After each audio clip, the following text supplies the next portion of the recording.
The movie starts with a young boy sitting at his table. He is trying to study, but he can't focus. He closes his eyes and talks to himself. What is needed to be a hero? He tells himself to visualize, as clearly as possible, what he wants to be. In his head, he is wearing a superhero suit. He stands from the chair and does some funny gestures like a superhero might do in a movie and makes a V with his fingers at the end. But as he turns, he sees his mother standing outside his room, having seen the whole thing. They stare at each other awkwardly. This is Hamada Kiyosuke's son, and he tells the story of his father, who was a hero. He saved the lives of people who were drowning in a van. On that rainy day, during a flood, as people panicked and called for ambulances, Kiyosuke dived into the violent river and saved the lives of the drowning people. Unfortunately, he couldn't save his own life. His son wanted to be just like his father. This was his dream and his vision. He wanted to be a hero. Kiyosuke is a senior in high school, and he is late for his class. He runs as fast as he can, trying to get to his class. He changes his shoes and runs to an assembly hall, where a lot of kids are standing in lines, listening to a professor give a lecture on stage. Kiyosuke can't make it to his class, so he stands in the first year's line, out of breath. He tries to listen to the lecture, but then he notices that a girl is being bullied. She is standing in the line, with her head hung low,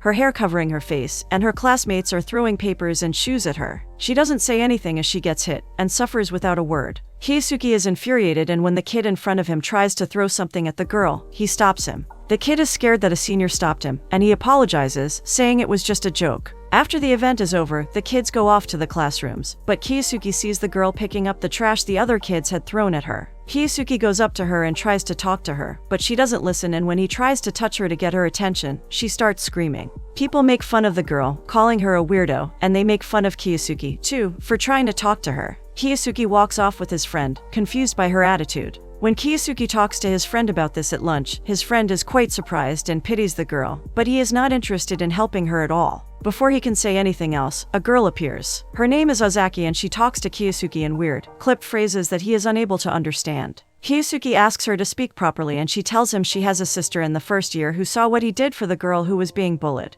She tells him her name is Kuramoto Hari. She doesn't say anything else and then leaves. His friend jokes that that's probably why she's getting bullied, because in English, her name would translate to needle. Kiyosuke is worried about the girl and goes to find her in her classroom. He finds her classroom and looks in to see her sitting in the far corner, her hair covering her face. The kids around her throw down her table, and as she stands up to pick up her things that had fallen off, they throw down her chair as well. They make fun of her and call her smelly when she moves. Kiyosuke is furious at this, and he walks into the classroom. He goes right up to Hari and picks up her table and chair and puts her things back on the table. Hari and everyone else in the classroom watch quietly. After doing this, Kiyosuke goes to his locker to change his shoes, when he notices some kids who take out Hari's shoes and throw them on the floor. He picks her shoes back up and puts them in her locker. He notices that even the name tag on the locker is torn off badly. He does the same thing the next day, but this time when he closes the locker, he puts on a new name tag with Hari's name on it. Kiyosuke goes to his classroom and he meets up with his friend. Ozaki approaches him again and tells him that her sister told her that the first years are now calling him free sen, meaning a senior who has a lot of free time.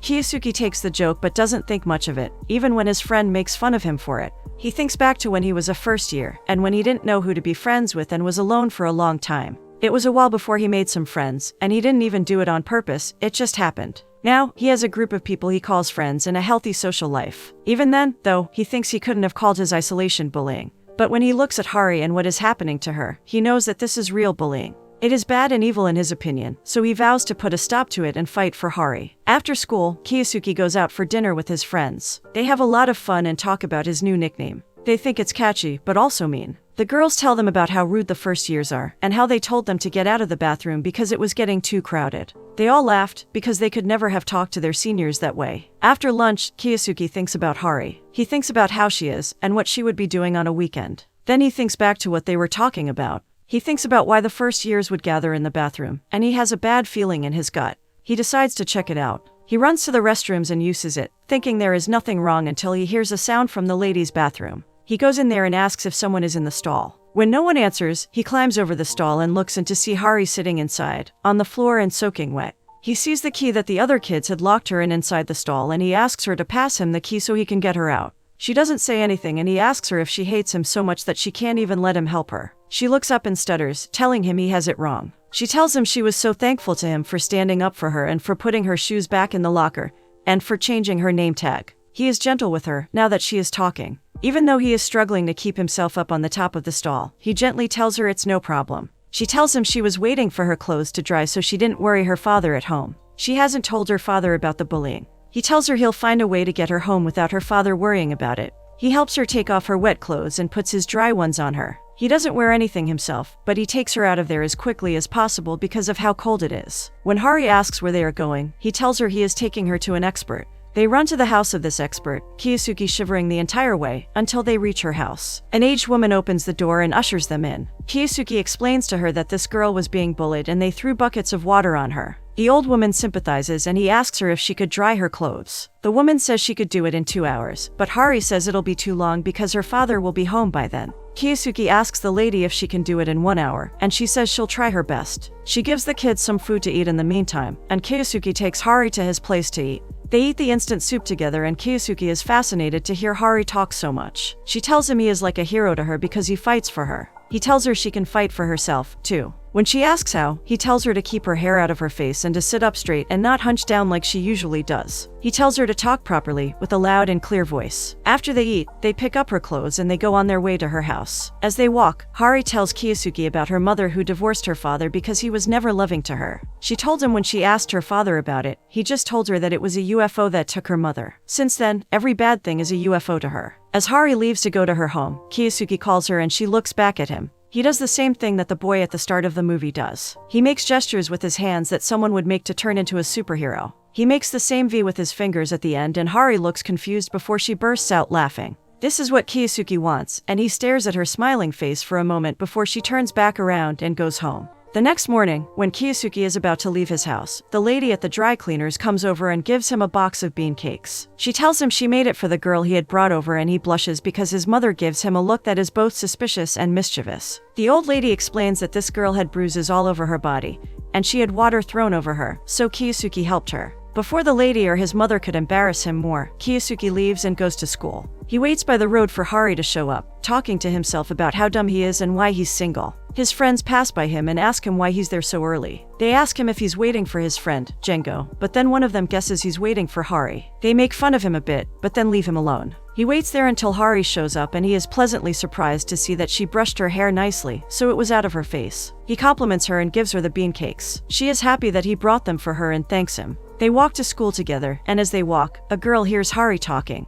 She is surprised and turns around to talk to her. Hari isn't used to talking to anyone but Kiyusuke, so she doesn't say anything. The girl, Azaki's sister, tells her that she and her friends heard a rumor of her being stuck in the bathroom and they went there, but couldn't find her. They found her glasses, though, and she hands her the glasses, putting them on the box of bean cakes that Hari is holding. Hari says nothing, but just as Azaki's sister is about to leave, he calls her back and encourages Hari to thank her. Hari stutters a bit, but then talks to her and thanks her for her concern. Azaki's sister is happy that Hari is talking and tells Kiyusuke that she will stand against the bullying from now on. Kiyusuke and Hari go to their classes. During the break, Kiyusuke looks into the first year's classroom through the window and sees them bullying Hari again. He runs to the classroom to defend her. But before that, Azaki's sister has already stood up to the bullies, yelling at them for being so awful to Hari. When they start to bully her as well, Hari stands up for herself and speaks up to the mean kids. The bullies use the bean cakes that Hari had and throw them at Azaki's sister, but Kiyusuke makes it on time and runs in front of the girls. The bean cake hits him in the face and he starts bleeding from his nose. Just then, a teacher shows up so the bullies back off, and Kiyusuke puts a tissue in his nose to stop it from bleeding.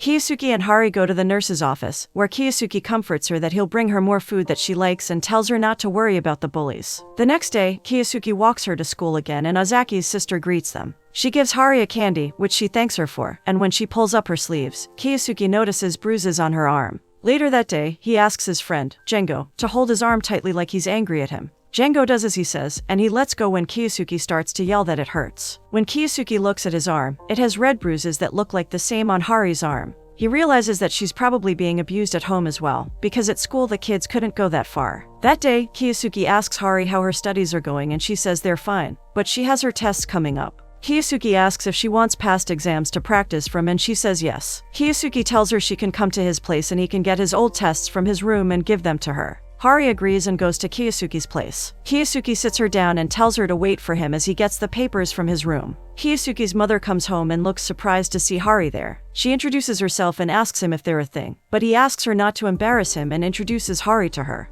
They have a lot of fun talking and looking at Kiyasuke's old pictures. Kiyasuke's mother asks Hari to stay for dinner, but she starts panicking and Kiyasuke explains that her father is strict about her coming home on time. His mother says she can drive her home. They drive to her home together and Hari recognizes her father's car in front of them. She waves and her father reverses his car before he stops and steps out. Hari steps out as well and goes to him to explain why she's late. He looks mad, but Kiyasuke's mother, Hamada, explains everything. She also talks about Hari's grandmother and how she is sick. Hari's father does not look happy about this. He gives them a vague explanation that her grandmother is at a hospital and drives off with Hari. For the next few days, Hari does not walk to school with Kiyasuke. He waits by the side of the road, but she doesn't show up like she usually did. He checks her locker and she has changed her shoes, which means she came, but just didn't want to see him. The next day, the old lady who owns the dry cleaning service gives him the beancakes again to give to Hari. Kiyasuke takes them and at the end of the school day, he tries to talk to Hari and give her the beancakes. She has turned into the same girl she was when he first met her. All the progress he had made with her confidence seems to have vanished. Hari starts screaming like the first day, and when Ozaki's sister tries to touch her, to calm her down, she hits her. Kiyasuke is mad at her and yells at her to at least talk to him.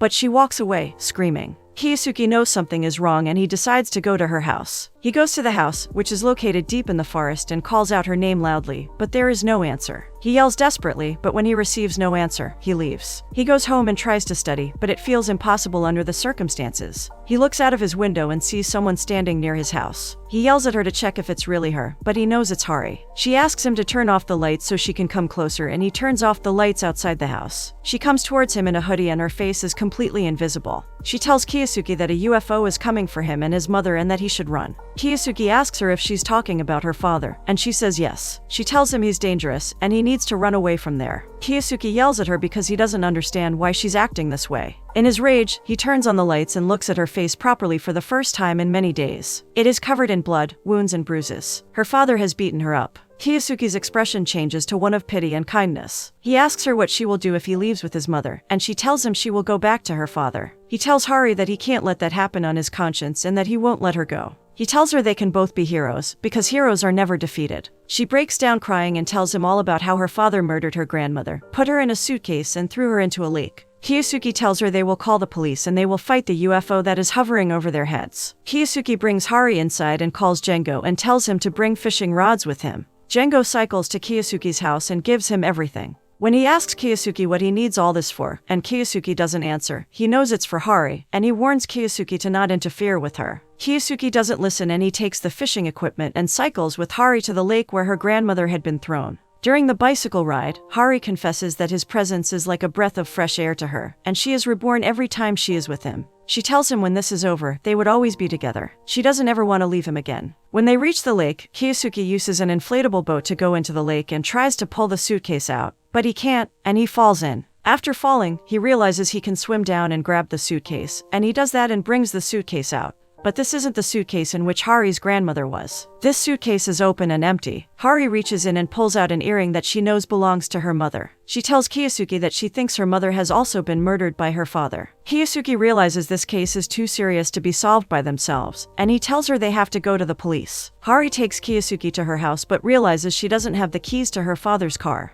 They can't get to the police station in time. Hari's father shows up as they are talking and hits Kiyasuke in the head with a golf club. He falls to the ground, unable to move. He lies on the ground helpless as Hari's father hits her in the face, and she collapses onto the ground. He hits Kiyasuke a couple more times until he is sure the kid is almost dead. He drags them both inside and starts to prepare to burn down the house. He calls Hari a brat and complains like a psychopath that she didn't ever follow his rules. This is her punishment. He starts to pour gasoline all over the house and the kids, who are covered in blood and bleeding. When he looks towards Kiyasuke, Hari attacks from behind and hits her father in the head with the golf club. He falls to the ground, and Hari keeps hitting him until she thinks he is dead. That is the last thing Kiyasuke remembers seeing before waking up in the hospital with his friends' worried faces all around him. After they survived, Kiyasuke was asked by the police about his relationship with Hari, and why he was involved with her even though she was a first year. He answers that he likes her and just wants to help her get out of the bad situation. Hari is taken to another place to heal. She does not study at the same school anymore, especially not after the police heard about the bullying.